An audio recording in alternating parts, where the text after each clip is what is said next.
विद्यार्थियों, आज की क्लास में हम पढ़ेंगे भक्तिमती मीरा।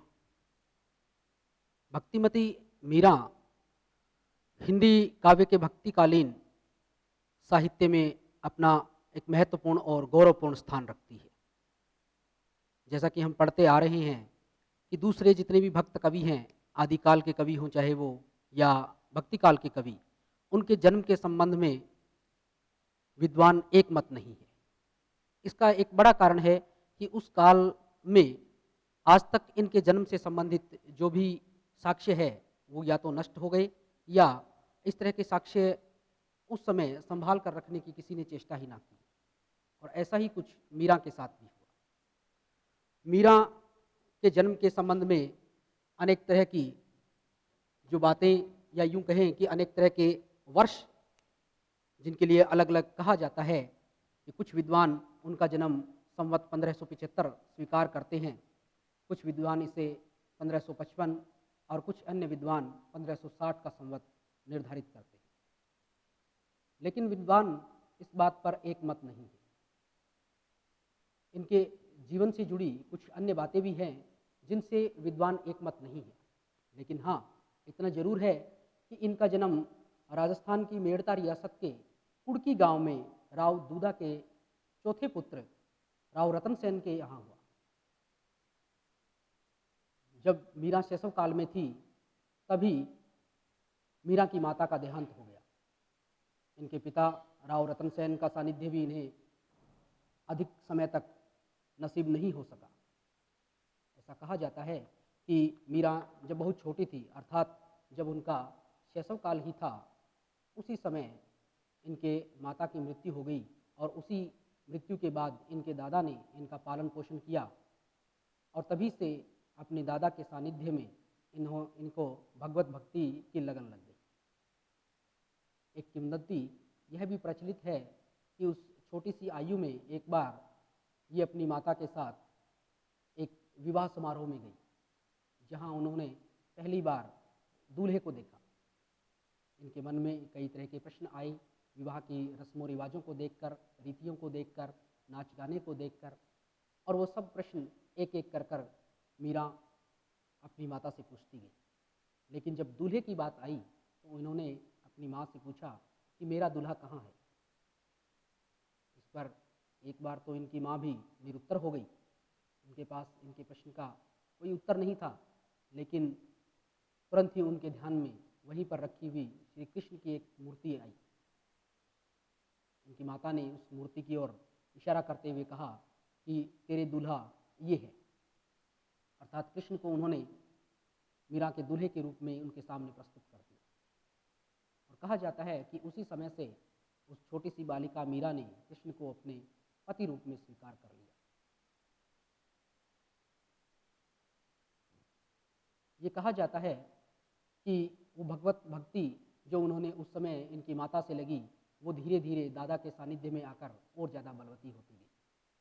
माता पिता का सानिध्य, उनका प्रेम बचपन में ये प्राप्त नहीं कर सकी, लेकिन दादा के सानिध्य में, ईश्वर की भक्ति में इनका मन ऐसा रमा कि 10-12 वर्ष तक आते आते दादा को ऐसा लगने लगा कि कहीं उनकी पोती पूरी तरह से ही वैरागी ना बन जाए, खाली ईश्वर का स्मरण ही उसे ना रहे। ऐसा सोचकर उस वैराग्य को समाप्त करने के लिए दादा ने इनका विवाह मेवाड़ के चित्तौड़ के राजा सांगा के सबसे बड़े पुत्र भोजराज से कर दिया।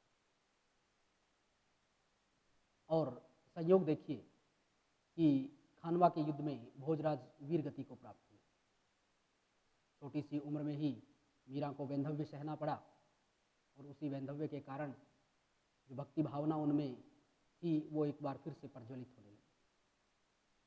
मीरा ने कभी भी अपने आप को किसी भी बंधन में बांधा नहीं, कोई भी बंधन उन्होंने स्वीकार नहीं किया।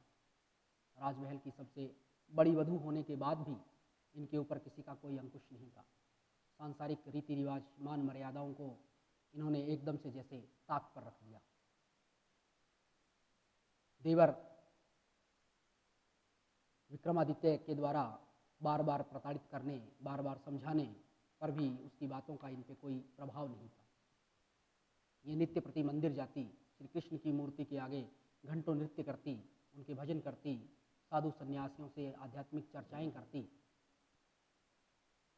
ये इनका नित्य का क्रम था। लेकिन राज परिवार के लोग इसे सहन कहाँ करें, इसलिए उन्होंने मीरा को तरह तरह से प्रताड़ित करने की मंशा बना ली। कभी इनके पास जहर का प्याला भेजा, कभी इनके पास सांप भेजा, अनेक तरह से इन्हें मारने की कोशिश की। और अंततः उस ऐसे जीवन से तंग आकर मीरा ने राजमहल छोड़ दिया और वो वृंदावन चली गई। ऐसा कहा जाता है कि वहीं पर ईश्वर की वंदना करते हुए, नाचते गाते, भगवत भजन में लीन होते ही एक दिन ये श्री कृष्ण की मूर्ति में ही अंतर्ध्यान हो गई। इनकी मूर्ति, इनकी मृत्यु के बारे में जो एक सर्वमान्यवत है वो ये है कि इनकी मृत्यु 1663 में हुई। केवल इसी एक मत पर विद्वान एक मत है, जन्म के मत पर अनेक तरह के मत इनके संबंध में कहे जाते हैं। मीरा के गुरु संत रैदास को बताया जाता है, लेकिन इसके बारे में भी कोई पुख्ता प्रमाण हमारे पास उपलब्ध नहीं है, क्योंकि मीरा और रैदास का जो जीवन का जो अंतराल है वो लगभग 100 साल का है। इनके बीच का अंतर 100 साल का है, इसलिए इस बात पर विश्वास नहीं किया जा सकता कि रैदास है वो मीरा के गुरु थे।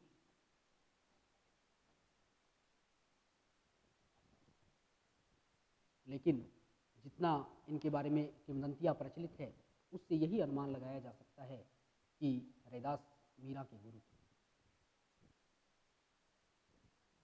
मीरा की कुछ रचनाएं भी उपलब्ध होती हैं, जिनमें नरसी जीरो मायरो, गीत गोविंद, राग सोरठ प्रमुख है।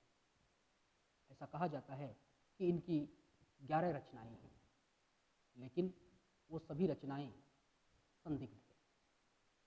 किसी भी रचना को इनके द्वारा प्रमाणित नहीं कहा जा सकता।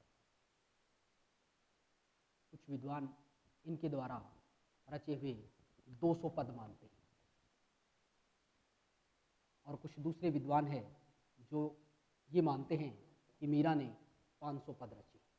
लेकिन मीरा पदावली जो इनकी प्रमाणिक रचना मानी जाती है, जिसका संपादन कई लेखकों ने किया है, मीरा के काव्य का अवलोकन किया जाए, उसके भाव पक्ष और कला पक्ष का अगर समीक्षा की जाए, उसका विवेचन किया जाए, तो मीरा एक उत्कृष्ट उच्च कोटि की कवित्री दिखाई देती है। उनके काव्य में रहस्यानुभूति है, राम का नाम है, भक्ति भावना है, विरहानुभूति है, मिलन का सुख है, गंभीर भावों की अभिव्यक्ति है। हर वो चीज़ जो एक कवित्री में, एक भक्त में होनी चाहिए, वो इनके काव्य में उपस्थित है। इनके काव्य की विशद और विस्तृत विवेचना यहाँ हम करेंगे। उनके काव्य का सबसे पहले है भाव पक्ष। मीरा के काव्य का भाव पक्ष। विद्यार्थियों, काव्य में भाव पक्ष और कला पक्ष दोनों ही कसौटियों पे उसे कसा जाता है। मीरा कोई कवयित्री नहीं थी, या काव्य करना उनके जीवन का लक्ष्य नहीं था। उन्होंने कभी भी इसलिए काव्य नहीं किया कि वो हृदय से एक कवयित्री थी, या इस संसार में वो नाम कमाना चाहती हो, इस संसार में अपना नाम अमर कर देना चाहती हो, इसलिए उन्होंने काव्य रचा हो। उन्होंने काव्य केवल अपनी आत्मिक संतुष्टि के लिए रचा है। भगवान कृष्ण के प्रति उनमें अपार श्रद्धा थी। वो उन्हें पति रूप में स्वीकार करती थी। वो उनके प्रियतम थे, जो कभी उनसे दूर नहीं हो सकते, और उन्हें विश्वास था कि एक न एक दिन वो श्री कृष्ण रूपी उनके प्रियतम उनके पास अवश्य आएंगे। उनके विछोह में, उनके विरह में, उसके दुख में जो भी उन्होंने अनुभव किया, जो भी भावनाएं इनके मन में उठी, उसी को इन्होंने काव्यबद्ध किया। वो इनको अपने पदों में रचती गई और उन्हें गाती रही। तो इन सब कारणों से इनके काव्य का भाव पक्ष बड़ा ही प्रबल है, क्योंकि इनके भाव इनके मन से उठे, ना कि इन्होंने उनके लिए कोई विशेष प्रयास, किसी तरह का कोई आचरण इसके लिए किया हो, किसी तरह की कोई शिक्षा या अभ्यास इन्होंने इसके लिए किया हो, ऐसा हमें कहीं भी विदित नहीं होता। इन्होंने केवल अपने मानसिक सुख के लिए लिखा है और इसके लिए ही, इसी के कारण ही इनका जो भाव पक्ष है वो अति प्रबल है। मीरा ने कहीं भी औपचारिक शिक्षा प्राप्त नहीं की, फिर भी इनके काव्य का अवलोकन करने से हमें पता चलता है कि वह अन्य भक्तिकालीन कवियों से कहीं उच्च कोटि की कवियत्री है। इनके काव्य की जो पहली और सबसे बड़ी विशेषता है वो है रहस्यानुभूति।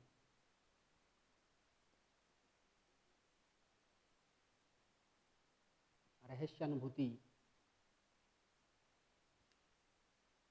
कवित्री के काव्य में रहस्यानुभूति प्रबल रूप से दिखाई देती है।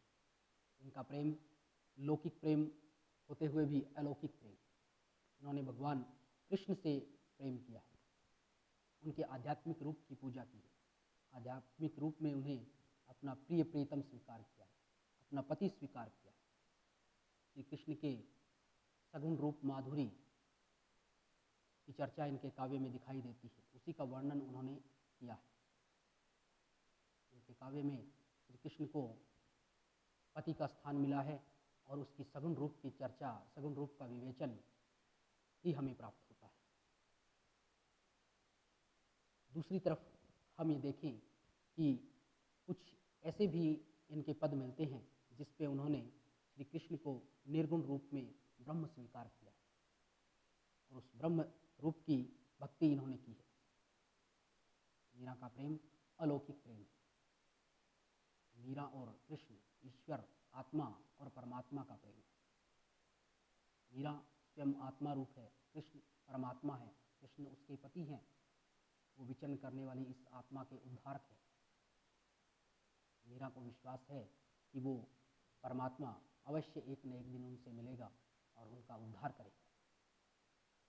इसी उद्धार के लिए वो उनका आह्वान करती है, बार बार उनसे निवेदन करती है, दर्श बिन दुख न लागे नैना, आपके दर्शन के बिना नयन है वो दुखने लगे हैं, उनमें दर्द होने लगा है।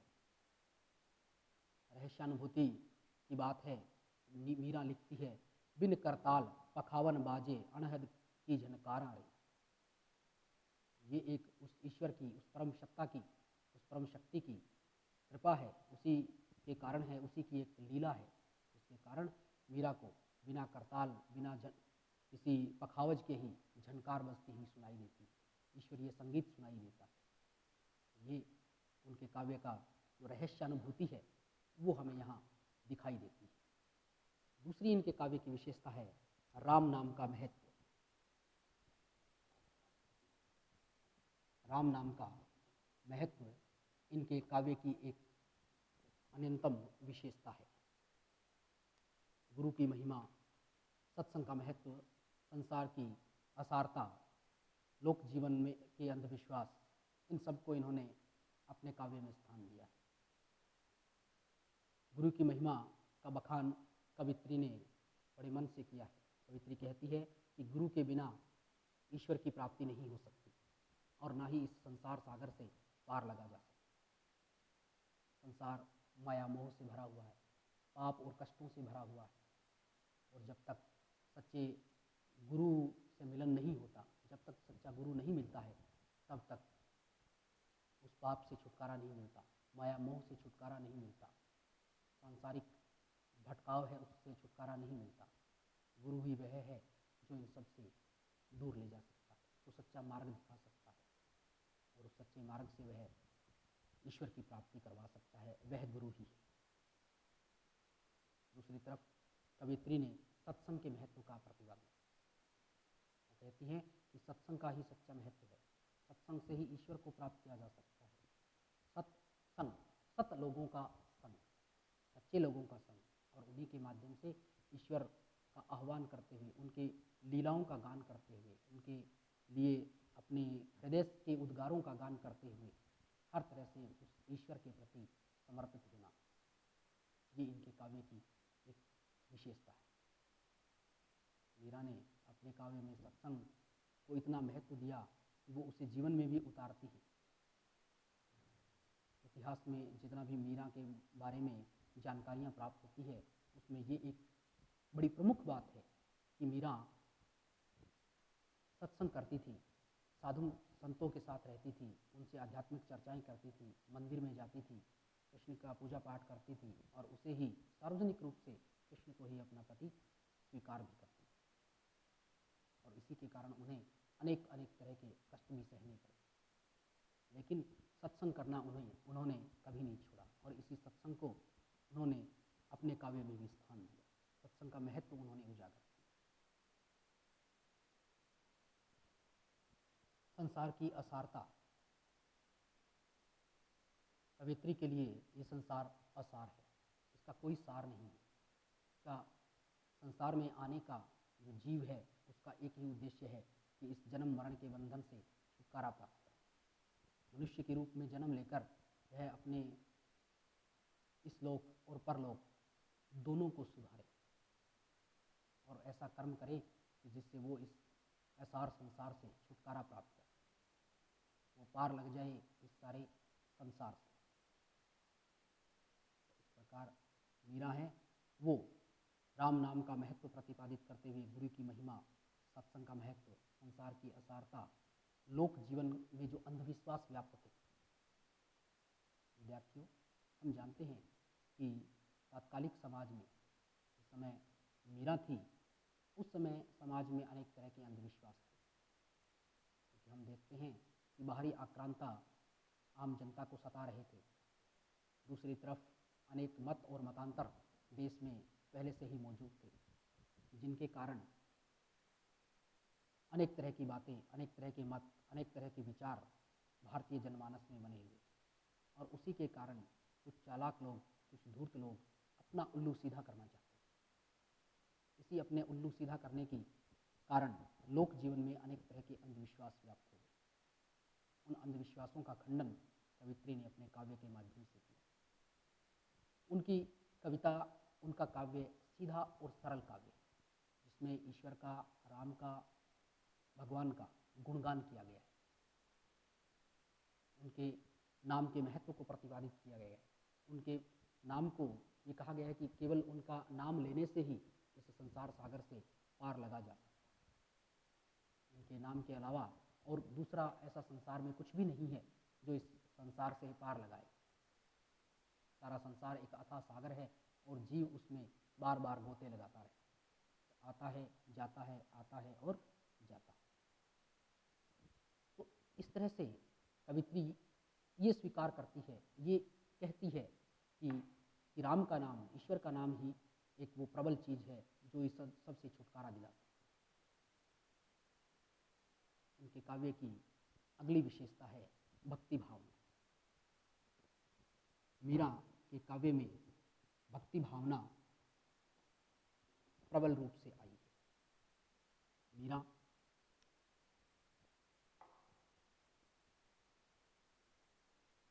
की भक्ति माधुर्य भाव की भक्ति है। मीरा स्वयं को श्री कृष्ण की पत्नी स्वीकार करती है। वो उन्हें अपना पति अपने बचपन में ही स्वीकार कर लेती है और इस बात का उन्हें कभी कोई संकोच नहीं होता। वो सार्वजनिक रूप से हमेशा कहती है, इस बात का की घोषणा करती है कि श्री कृष्ण ही उनके पति है। मीरा कहती है, मेरे तो गिरधर गोपाल दूसरो ना कोई, जाके सिर मोर मुकुट मेरो पति सोई।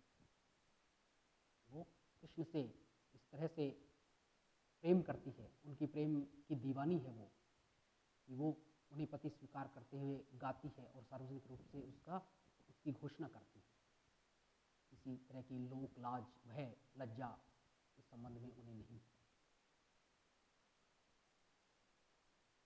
और इसी तरह से वो जब नाचती है, गाती है, तो भी इस बात की घोषणा करती है। नाचते हुए भी वो गाती है। अपने पदों को गाना, उन कृष्ण की लीलाओं का गान करना उनकी भक्ति का ही एक अंग है। पग घुंघरू बांध मीरा नाची। मीरा अपने पैरों में घुंघरू बांधकर नाचती है और लोग कहे मीरा भई बावरी, सास कहे कुल नासी। तब तो लोग उनके ये कहने पर कि श्री कृष्ण उनके पति है और वो उनसे मिलने एक दिन अवश्य आएंगे, लोग उसे पागल कहते हैं। इस बात का भी उन्हें ज्ञान है। वो ये भी जानती है कि उनकी सास उसे कुलनाशी, कुल का नाश करने वाली कहती है। संतन ढिग बैठी बैठी लोक लाज खोई।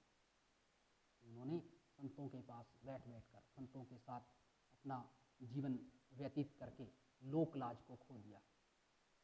लोक की शर्म, लज्जा, हया वो उन्हें नहीं रही। लेकिन मीरा इन सब चीज़ों को नहीं मानती। उनके मन में प्रबल भक्ति है ईश्वर की। वो कहते हैं कि ये सांसारिक चीज़ें हैं, इन बंधनों में हमें नहीं गिरना चाहिए, केवल अपने मन में भक्ति को ही स्थान देना चाहिए और उस भक्ति के द्वारा ही शक्ति प्राप्त की जा सकती है, सारे संसार से आगे बढ़ा जा सकता है। इस तरह की बातें हमें मीरा के काव्य में उनकी भक्ति भावना के संबंध में देखने को मिलती है। अगली इनकी विशेषता है विरहानुभूति। विरहानुभूति और मिलन सुख।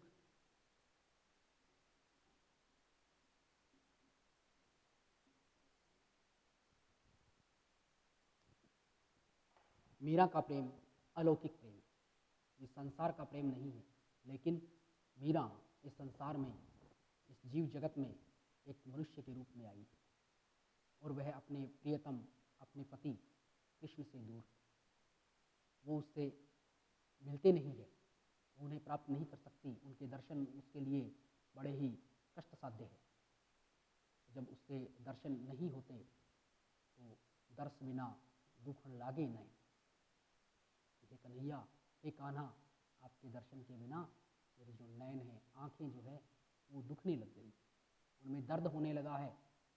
मैं तुम्हारे आने की प्रतीक्षा कर रही हूँ, रास्ते को निहार रही हूँ, पंथ को निहार रही हूँ, लेकिन तुम नहीं आ रहे। तो विरह की एक प्रबल अनुभूति उनके हृदय में होती है। सारा महल उनके लिए बेकार है, सारा संसार उनके लिए बेकार है, सांसारिक चीज़ों में उनका मन नहीं है, क्योंकि उनके मन में तो विरह समा चुका है। सांसारिक चीज़ें उनके लिए बेकार हो चुकी हैं कि वो महल में बैठी बैठी विरह की लड़ियाँ पिरोती रहती हैं। इतना दुख उनके मन में, जिसकी प्रबल दुख की अनुभूति उनके मन में उनके काव्य के माध्यम से हमें पता चलती है। मिलन का सुख भी वो कभी कभी प्राप्त करती हैं, लेकिन वो स्वप्न में होता है। जहाँ स्वप्न देखती हैं और स्वप्न में श्री कृष्ण को देखती हैं, उनके दर्शन प्राप्त करती हैं और उनके दर्शन करके वो मिलन का अथाह सुख प्राप्त कर लेती हैं। जब आंखें खुलती हैं तो उनका हृदय दुखी होता है, लेकिन एक तरफ उन्हें बड़ा आत्मिक संतोष भी मिलता है कि चाहे उन्होंने स्वप्न में ही दर्शन किए हों, लेकिन कन्हैया ने उन्हें दर्शन तो दिए, वो दिखी तो सही उन्हें। तो उसी दर्शन से वो अपने आप को धन्य कर लेती है। तो एक तरफ विरह और एक तरफ स्वप्न में मिलन का सुख, दोनों ही चीज़ें उनके काव्य में दिखाई देती हैं। उनका विरह प्रबल है, उनका विरह वर्णन स्वाभाविक है। उनके विरह के वर्णन में कहीं भी किसी भी तरह की कोई भी कृत्रिमता नहीं है। उनका विरह वर्णन पढ़कर ऐसा नहीं लगता कि उसमें कुछ भी अन्यत्र बाहर से जोड़ा गया है, क्योंकि वो स्वयं ही उस चीज़ को अनुभव करती है। उन्होंने केवल कवि होने के नाते ऐसा नहीं लिखा है, बल्कि उन्होंने स्वयं श्री कृष्ण से प्रेम किया है और इस प्रेम की अनुभूति में विरह की अनुभूति जब आई तो उसी विरह को उन्होंने पदबद्ध किया और वही विरह की अनुभूति हम उनके काव्य में देखते हैं। मीरा के काव्य की अगली विशेषता है गंभीर भावों की अभिव्यक्ति। गंभीर भावों की अभिव्यक्ति।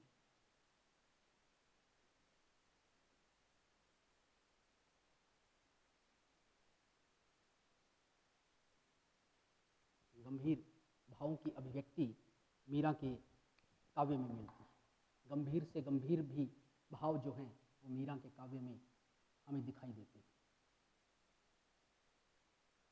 मीरा के काव्य में उन गंभीर भावों की अभिव्यक्ति करते समय कहीं भी क्लिष्टता नहीं आई, कहीं भी उसमें किसी प्रकार की जटिलता हमें दिखाई नहीं देती, बल्कि उन्होंने जो भी बात कही है बड़ी सीधे और सरल तरीके से कही है।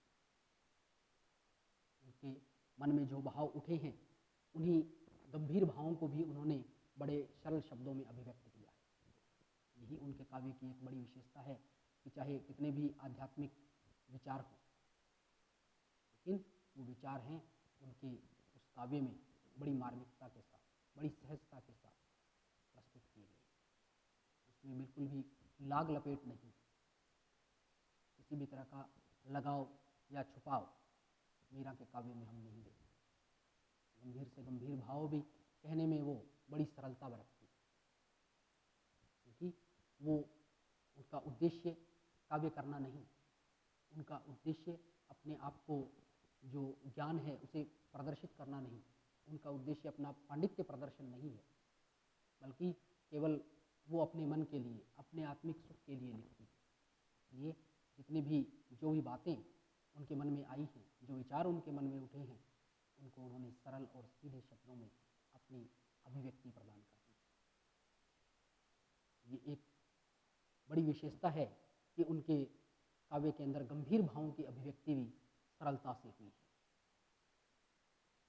उनके काव्य की एक विशेषता ये है कि उनके काव्य में दार्शनिक तत्व नहीं है। दार्शनिक तत्व उनके काव्य में नहीं मिलते, क्योंकि मीरा दार्शनिक नहीं थी। दार्शनिक तत्वों का अभाव मीरा के काव्य में है। विद्यार्थियों, हम ये पहले ही पढ़ चुके हैं, इस बात पे हम चर्चा कर चुके हैं कि मीरा है वो केवल ईश्वर की स्तुति करती, भक्ति थी वो। उनकी भक्ति करने में, उनके लीलाओं का गान करने में, पद गाने में, सत्संग करने में, साधुओं से चर्चाएं करने में, आध्यात्मिक ज्ञान प्राप्त करने में, उन्हीं में उनका मन था। उनका मन काव्य करके अपने आप को अमर करना नहीं था। इसलिए उन्होंने अपने काव्य में किसी भी दार्शनिक चीज को महत्व नहीं दिया। किसी भी तरह से उनके काव्य में कुछ भी ऐसा नहीं है जिससे ये कहें कि उन्होंने कोई विशेष ये कोशिश की हो कि किसी दार्शनिक तत्व को उन्होंने उसमें लिया हो, कोई भी दार्शनिकता उसमें उन्होंने दिखाई हो। उन्होंने सीधे और स्पष्ट शब्दों में अपनी बात कही, कुछ भी छुपाया नहीं। लेकिन दार्शनिकता की जो बड़ी बड़ी बातें हैं, जो दूसरे कवियों के काव्य में हमें दिखाई देती है, वो मीरा के काव्य में नहीं दिखाई देती। तो ये एक मीरा के काव्य की प्रबलतम विशेषता कह सकते हैं। तो ये था मीरा के काव्य का भाव पक्ष। अब हम इनके काव्य की दूसरी बात जो है इनका कला पक्ष।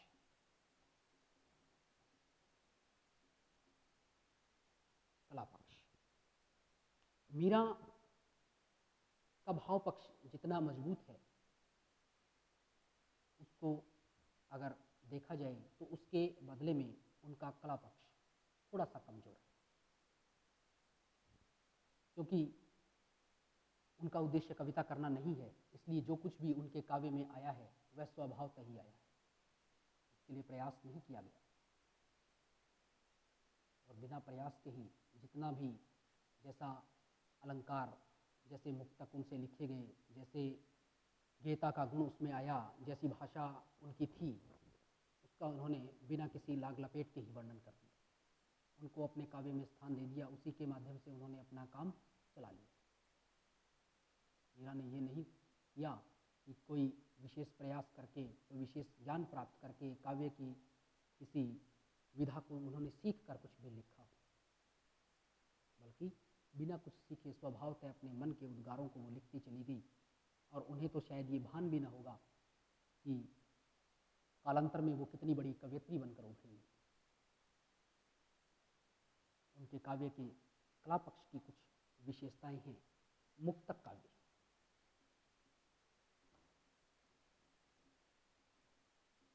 मुक्तक काव्य कवित्री का संपूर्ण काव्य मुक्तक काव्य है। मुक्तक और प्रबंध काव्य के जो दो रूप हैं, इसमें प्रबंध में किसी एक नायक को लेकर उसके जीवन का संपूर्ण घटनाक्रम उसमें दिया जाता है, लेकिन मुक्तक में किसी घटना को आगे सोपान दर सोपान, सीढ़ी दर सीढ़ी आगे नहीं बढ़ाया जाता, बल्कि अपने मुक्त विचारों को उसमें दिया जाता है। इसमें कहानी आगे से आगे जुड़ी हुई नहीं होती है। तो ऐसा ही कृष्ण के रूप सौंदर्य का वर्णन तो इन्होंने किया है, लेकिन उसको जो अभिव्यक्ति दी है, जो शैली इन्होंने अपनाई है, वो मुक्तक शैली है। हम उनके किसी भी पद को कभी भी कहीं से भी पढ़ सकते हैं। इसके लिए आवश्यक नहीं है कि हम पहला पद पढ़ें और उसके बाद ही दूसरा पद पढ़ें। उनके किसी भी पद को कभी भी पढ़ा जा सकता है, कहीं से भी पढ़ा जा सकता है। इसलिए इनकी जो सबसे बड़ी विशेषता है काव्य की, वो है मुक्तक शैली।